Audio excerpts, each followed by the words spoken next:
Bismillahirrahmanirrahim. Assalamualaikum everyone. I give you a red carpet welcome in my channel Learn English with Nadia Abasi. As you know, today is my second video and our series of parts of speech is going on. So today, noun and its kind will be discussed in today's lecture. जी viewers, हमारा जो पहला part of speech है वो noun है और noun को उर्दू में इसम कहा जाता है. नाउन की डेफिनेशन हम देख लेते हैं. A word used as the name of a person, place, thing, quality, state और आइडिया. वो लफ्ज़ जो आदमियों, जानवरों, चीज़ों, जगहों और ख्यालात और कैफियत वगैरह के नाम के तौर पर इस्तेमाल हो उसे हम नाउन कहते हैं. जैसे यहाँ पे एग्जांपल्स लिखी हैं: Ali, Lahore, pen, cow, love, beauty etcetera. Means कि अगर नाउन की अगर हम दूसरी डेफिनेशन देखें तो इससे हमें क्लियर हो जाता है कि everything which has existence in this world is called noun. हर चीज़ जो दुनिया में वजूद रखती है उसको हम इसम कहते हैं. नाउन की एक और एग्जांपल भी है. Noun is the name of person, place और थिंग. जी, अब हम नाउन की कैटेगरीज को डिस्कस करते हैं. You know that there are two categories of noun. Noun की दो कैटेगरीज है. The first one is countable noun and the second one is uncountable noun. Countable noun जैसे देखें, नेम से ही हमें पता चल जाता है कि काउंटेबल नाउन कौन से होते हैं. वो नाउन जिनको हम गिन सकते हैं. ठीक है, नेम ऑफ थिंग्स, पर्सनस और places which can be counted. ठीक है, चीज़ों और अशखास के नाम जिनको हम गिन सकते हैं उनको हम काउंटेबल नाउन कहते हैं. For example, 1 boy, 10 books, 3 pens, 4 apples etcetera.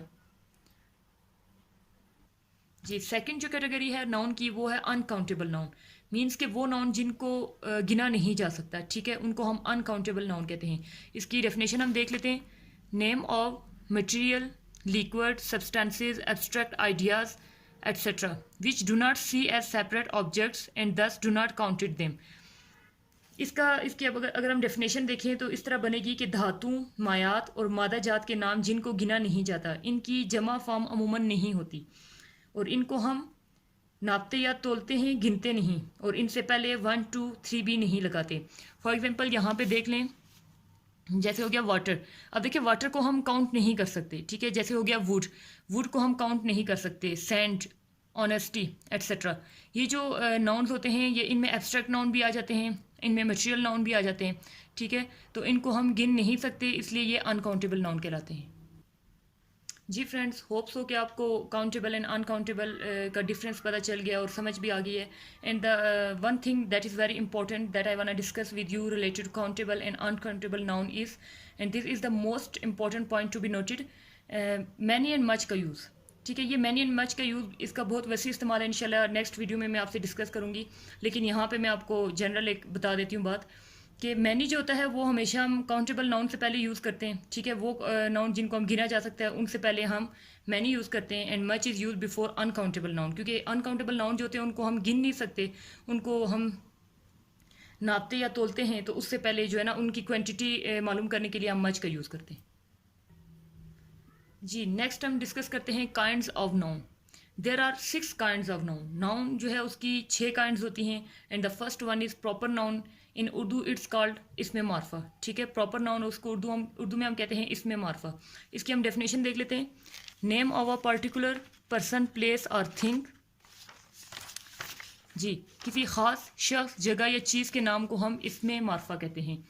इसको मज़ीद मैं एलेबरेट कर लेती हूँ उर्दू में.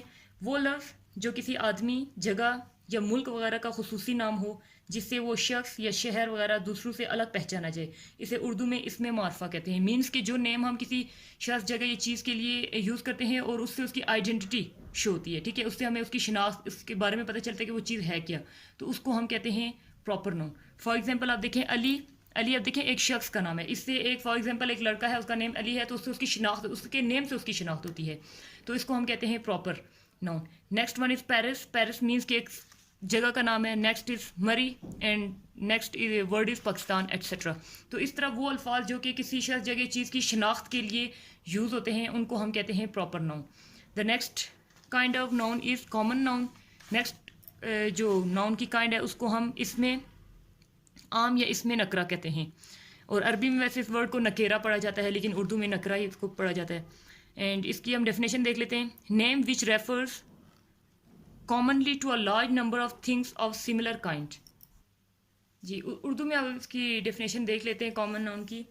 वो लफ्ज़ जो एक जिन्स के सब अफराद एशिया या जानवरों वगैरह के नाम के तौर पर इस्तेमाल हो, यानी वो सब अफराद के लिए कॉमन हो, उसको हम कॉमन नाउन कहते हैं। फॉर एग्जांपल हम इसकी एग्जांपल देख लेते हैं, pen, book, table, city etcetera.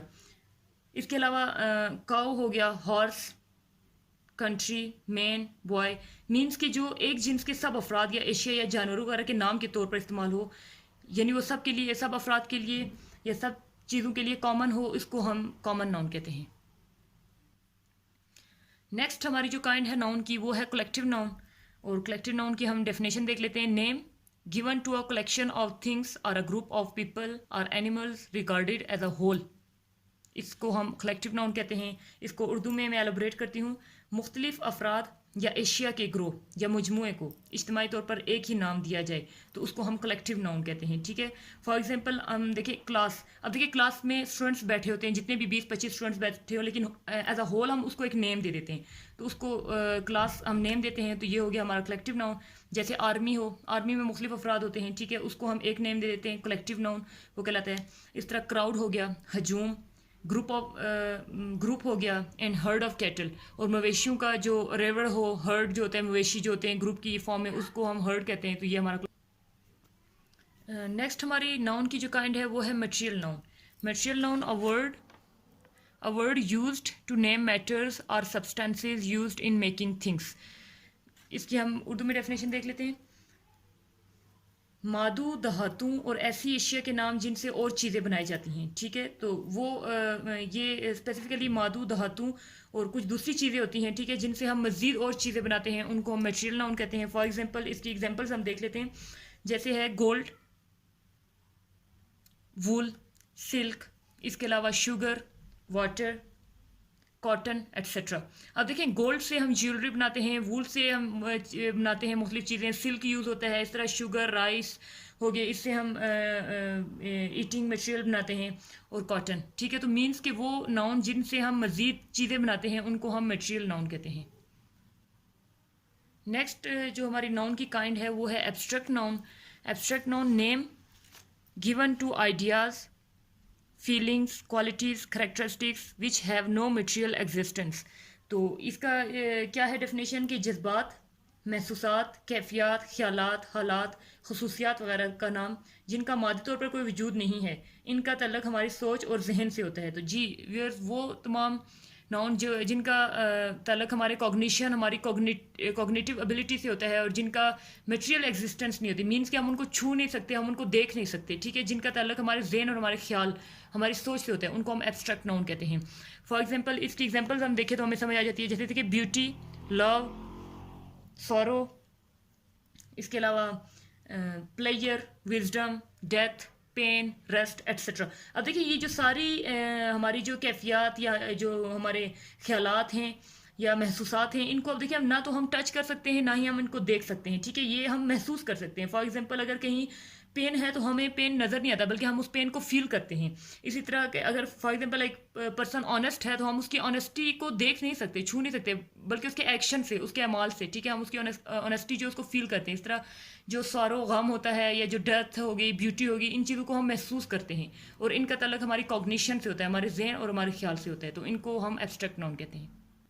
And the last kind of noun is compound noun. ये नाउन की लास्ट काइंड है, कंपाउंड नाउन, और इसकी डेफिनेशन हम देख लेते हैं। कंपाउंड नाउन किसको कहा जाता है? टू और more than two words join together to form the name of one person और वन थिंग। तो इसकी हम देख लेते हैं डेफिनेशन क्या है।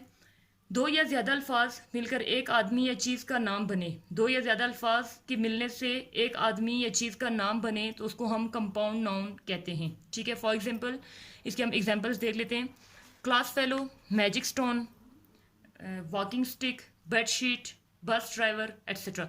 अब देखें ये कंपाउंड नाउन क्या होता है, इसको मुरक्कब नाउन कहा जाता है, मीन्स कि जिससे दो अल्फाज मिलते हैं, ठीक है, दो अल्फाज मिलकर जब एक लफ्ज़ बनता है, ठीक है, उसको कंपाउंड नाउन या मुरक्कब, इसमें मुरक्कब कहते हैं, ठीक है। अब देखें जो क्लास फेलो, देखें ये एक एज अ होल एक मीनिंग दे रहा है, ठीक है। अगर हम देखें क्लास फेलो को तो ये एक मीनिंग दे रहा है, लेकिन ये दो वर्ड से मिलकर बना है, ठीक है। इसी तरह मैजिक स्टोन ये एक मीनिंग दे रहा है, जादुई पत्थर, लेकिन ये दो वर्ड से मिलकर बना है। इसी तरह हम कहते हैं bedsheet, bedsheet is one noun but it's formation is with 2 words, ठीक है। इसकी फॉर्मेशन 2 अल्फाज के साथ है, ठीक है, बेड एंड शीट। तो वो अल्फाज जो कि दो अल्फाज, वो इसम जो कि 2 अल्फाज के मिलने से एक इसम बनता है या एक चीज़ का नेम बनता है, तो उसको हम कंपाउंड नाउन कहते हैं। तो होप सो फ्रेंड्स आपको मेरी आज की ये वीडियो पसंद आई है। इसमें हमने नाउन को डिस्कस किया, नाउन की काइंड्स को डिस्कस किया। और if you have any question और if you have any problem, तो without any hesitation you can ask me in comment box. इंशाल्लाह I will reply your question as soon as possible.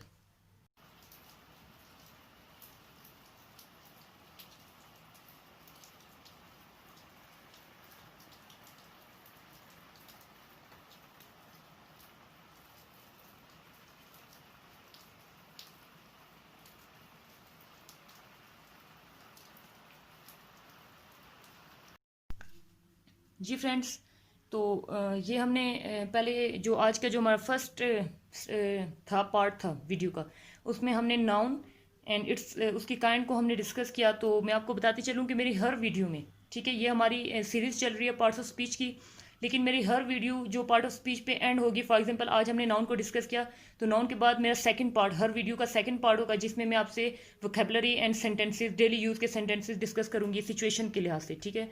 तो आज का जो हमारा टॉपिक है वो है रेनी वेदर। रेनी वेदर, ठीक है, बारिश के मौसम से रिलेटेड जो हमारी वोकैबुलरी होगी या जो सेंटेंसेस मैं आपको बताऊंगी कि कैसे हमने अगर रेनी वेदर को एक्सप्लेन करना हो या उसके बारे में डिस्कशन करनी हो, उसके बारे में बात करनी हो, तो हम कैसे उन सेंटेंसेस को यूज़ करते हैं, ठीक है। और साथ में वो वोकैबुलरी कौन सी है, मुख्तलिफ तरह आपको पता है कि बारिश भी मुख्तलिफ, कोई कभी हल्की हल्की बारिश हो रही होती है, कभी बूंदाबांदी हो रही होती है, कभी तेज़ बारिश हो रही होती है, एट्सेट्रा, वो हम डिस्कस कर रहे हैं, ठीक है। तो फर्स्ट हमारा जो है वर्ड है, वोकैब है रेनी वेदर के बारे में। The first one is torrential rain. Torrential rain, torrential rain हम कहते हैं सैलाबी बारिश, मीन्स कि जो बहुत ज़्यादा बहुत तेज़ बारिश हो, ठीक है, और जो जिस बारिश के होने से सैलाबी कंडीशन क्रिएट हो जाए, तो उसको हम टोरेंशियल रेन कहते हैं। और नेक्स्ट हमारे देखिए सेंटेंसेज हैं, और यहाँ पे मैं व्यूअर्स आपको बताती चलूँ कि वेदर से रिलेटेड अगर हमने बात करनी हो, ठीक है, वेदर के बारे में अगर हमने कुछ भी कहना हो, तो हमेशा वो हमारा सेंटेंस जो होगा वो इट्स से स्टार्ट होगा, ठीक है। इट से हमने सेंटेंस को स्टार्ट करना है। अब देखिए फॉर एग्जांपल फर्स्ट सेंटेंस है बारिश हो रही है, तो हम इसको कहेंगे इट इज़ रेनिंग, ठीक है। अब देखिए ये कंटिन्यूअस सेंटेंस है, ठीक है, ये कंटिन्यूअस सेंटेंस है। वो जब हम टेंसेस डिस्कस करेंगे तो मैं आपको एक्सप्लेन करूंगी कंटिन्यूअस एंड डिफरेंट काइंड्स के बारे में। तो ये हम कहते हैं कि बारिश हो रही है, इट इज़ रेनिंग, ठीक है। नेक्स्ट सेंटेंस हमारा है मूसलाधार बारिश हो रही है, ठीक है, तो उसके लिए हम ईडियम यूज़ करते हैं कैट्स एंड डॉग। तो सेंटेंस होगा it is raining cats and dogs. Next sentence is आज बूंदाबांदी हो रही है। तो बूंदाबांदी को इंग्लिश में कहा जाता है ड्रिजलिंग। तो this sentence will be translated और will be said like this, it is drizzling today. आज बूंदाबांदी हो रही है, इट इज़ ड्रिजलिंग टुडे। तो नेक्स्ट जो हमारा सेंटेंस है वो है मौसम बरसात शुरू हो गया है। अब देखिए इसमें शुरू हो गया, ठीक है, इसका जो है ना मौसम के शुरू होने के लिए जो हम यूज़ करते हैं वो होता है सेट इन। सेट इन मौसम शुरू होने के लिए हम यूज़ करते हैं। तो मौसम बरसात शुरू हो गया है, तो इसको हम यूज़ करेंगे रेनी सीजन हैज़ सेट इन, ठीक है, मौसम बरसात शुरू हो गया है। नेक्स्ट सेंटेंस इज गरज चमक हो रही है, ठीक है, गरज चमक को थंडर कहा जाता है, तो हम इसको कहेंगे कि इट इज़ थंडरिंग। गरज चमक हो रही है, it is thundering. Next sentence is आंधी हो रही है, ठीक है, आंधी को हम गेल भी कहते हैं, आंधी को ह्यूरिकेन भी कहते हैं, ठीक है। तो हम यहाँ से गेल के साथ सेंटेंस बनाएंगे, इट इज़ ब्लोइंग गेल, ठीक है, इट इज़ ब्लोइंग गेल, आंधी हो रही है। नेक्स्ट हमारा सेंटेंस है आसमानी बिजली चमक रही है। आसमानी बिजली को आपको पता है कि लाइटनिंग कहा जाता है, तो इस सेंटेंस को हम ऐसे कहेंगे कि इट इज़ लाइटनिंग, आसमानी बिजली चमक रही है। नेक्स्ट हमारा सेंटेंस है वो है हवा चल रही है, ठीक है, हवा चल रही है, तो इसको हम कहेंगे इट इज़ ब्लोइंग। हवा चल रही है, इट इज़ ब्लोइंग, ठीक है। नेक्स्ट है हल्की हल्की फुहार पड़ रही है, ठीक है। अब देखिए मीन्स की हल्की हल्की बारिश हो रही है, ठीक है, बहुत लाइटली बारिश हो रही है, तो इसको कहा जाएगा it is raining lightly. Next sentence है ठंडी ठंडी हवा चल रही है। तो ठंडी ठंडी हवा को हम कूल ब्रीज कहते हैं, ठीक है, बादे नसीम जिसको कहा जाता है, सुबह की ठंडी हवा, ठीक है। तो कूल ब्रीज इज ब्लोइंग, ठंडी ठंडी हवा चल रही है, cool bridge is blowing. Next हमारी है, ये हमारी वोकैब है रेनी वेदर से रिलेटेड हमारी वोकैब है। लास्ट हमने डिस्कस किया सेंटेंसेस को, तो ये हम जस्ट वोकैबलरी है हमारी जी।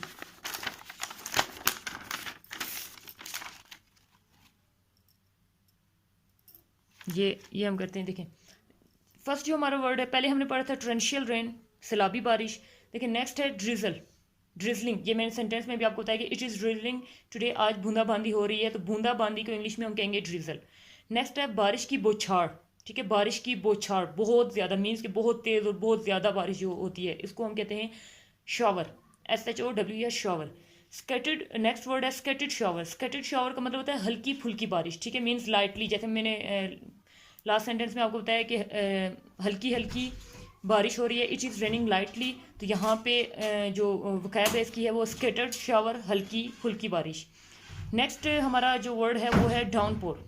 डाउनपोर, डाउनपोर भी है, ट्रेंशियल रेन भी है, ड्रेंचर भी है, इन सब का एक ही मीनिंग है, ठीक है। ये 3 वर्ड्स हैं और इनका एक ही मीनिंग है, और वो है सैलाबी बारिश या तेज़ बारिश, ठीक है। उसको हम ट्रेंशियल रेन भी कहते हैं, डाउनपोर भी कहते हैं, एंड ड्रेंचर भी कहते हैं।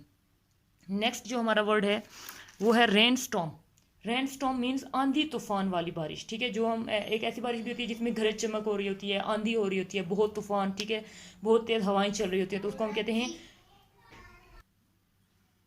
जी आंधी तूफान वाली बारिश को हम कहेंगे रेन स्टॉर्म जी। नेक्स्ट हमारी जो वर्ड है वो है ओले के साथ बारिश। जो ओले के साथ बारिश हो रही होती है उसको हम कहते हैं स्लीट, ठीक है। फॉर एग्जांपल अगर हम सेंटेंस में हम यूज़ करें तो we will say that it is sleeting, means कि ओले के साथ बारिश हो रही है, ठीक है। Then next word is flood. Flood का मतलब होता है सैलाब, ठीक है। लास्ट हमने वर्ड पढ़ा था ट्रेंशियल रेन, सैलाबी बारिश, तो सैलाब जो होता है वर्ड उसको हम इंग्लिश में कहेंगे flood. The next word is, अगर सैलाबी सूरत हाल होने वाली हो तो, ठीक है, सैलाबी सूरत हाल मीन्स कि बारिश, बहुत तेज़ बारिश हो रही है, ट्रेंशियल रेन हो रही है, ठीक है, और सैलाबी जी व्यूअर्स। तो लास्ट वर्ड जो आज की हमारी वीडियो का लास्ट वर्ड है वो है सैलाबी सूरत हाल होने वाली हो तो। सैलाबी सूरत हाल अगर होने वाली हो तो उसको हम कहेंगे डिल्यूज।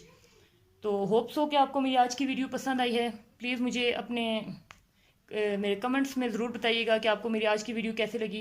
एंड जो व्यूअर्स मेरे चैनल पर नए हैं उनसे मैं रिक्वेस्ट करती हूँ कि मेरे चैनल को सब्सक्राइब करें और बेल आइकन को प्रेस करें ताकि मेरी नई आने वाली वीडियोस को वो रिसीव कर सकें। और मेरी वीडियोस को लाजमी आप लाइक्स कीजिएगा, शेयर कीजिएगा, ताकि आप लोगों की लाइक एंड शेयर से मुझे एप्रिसिएशन मिले, मुझे मोटिवेशन मिले और मज़ीद मैं वीडियोस आपके साथ शेयर कर सकूं।